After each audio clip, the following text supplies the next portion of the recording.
Hello and welcome to Bible History You Never Saw Coming. I'm Anne Lafferty and I'll be reading from my book, Let All Who Read This Book Be Warned. That the only thing new in the world is a history you don't know. We have arrived at ground zero in Canaan. Remember the 70 gods that the Almighty set to rule the nations of the earth? He let them do as they willed because they had gained legal rights to that leadership via the deception of the original assigned rulers, Adam and Eve. Some of these gods were evil, as they are today. The Almighty chose only one nation for himself. He would rule that nation. He also determined a land for the people he would rule. Where was that land? The land was Canaan, which we would call Palestine today, and today including the tiny nation of Israel. Where was the Garden of Eden? Some speculate that the original Garden of Eden was in Canaan, and that it covered a landmass, nothing like the garden we may envision today. Why was that land ground zero? Almost immediately, the land was filled with the Nephilim offspring, the offspring of the gods and human women, when they cohabited before the flood. There is much speculation about how that happened. Either one of Noah's sons had compromised genetics, perhaps his wife, or some escaped the flood, or some entered Earth's dimension through the stargate Nimrod built to worship and contact the gods. Canaan became ground zero for evil, as it seems today, By unseen players, the chess men were moved into a place of strategy, the place that the Almighty had chosen for his own people. We may note that Scripture calls all governments beasts, and this assigned oversight is the reason. God himself took rulership over only the nation of Israel. The rest he left to their own devices. God began to make a plan to rule Israel by choosing one man, Abram, and promising him a son or seed, as Abraham was childless.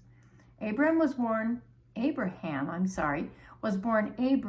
son of Terah, at the beginning of the second millennium BC in Ur, the capital of Mesopotamia. The year of Abram's birth is 1948 BC. This is a beginning that would be reflected in the rebirth of the nation of Israel in 1948 AD, as we shall see. Ur was at the height of its splendor as a highly developed city in the ancient world. There is some conjecture that Ur was a city that Cain built. Ur, like Jericho, was dedicated to the moon god Nannar. There was a dark side to the moon in Ur. Noble people were buried with the coteries serving royal personages in life. Scores of servants apparently accompanied the royals into the proposed afterlife. Their remains were found with their skulls methodically crushed by battle axes, and the royal skeleton would be covered with jewelry, signifying immense wealth. The Creator was about to ask Abram to leave all this at the age of 75 and camp in a tent in Canaan, which may have come as somewhat of a culture shock at first. He was also asked to leave his father's house. This is another as above, so below theme. The Messiah was asked to leave his father's house, right? He is also designated the seed of Abraham in accordance with the third-day prophecy of creation. However, Abram was obedient, if not enthused. He took his wife Sarah and his nephew Lot. His father Terah died in Haran, a trading post near Ur. Studies indicate that Abram may have been a traveling merchant, as his interaction with the Pharaoh of Egypt and the local kings of Canaan might indicate. If this be so, Abram was not only in Canaan because he was called by the Almighty, he was doing business there also. From another angle, Abram was sent to Canaan and positioned right at ground zero for giant Nephilim activity and settlement. This property was reserved by God for the people he had taken for his own, and God's reservation was immediately challenged. The war between good and evil was progressing, and Abram was sent into Canaan as a military move against the Nephilim giants and the rulership of angelic demigods.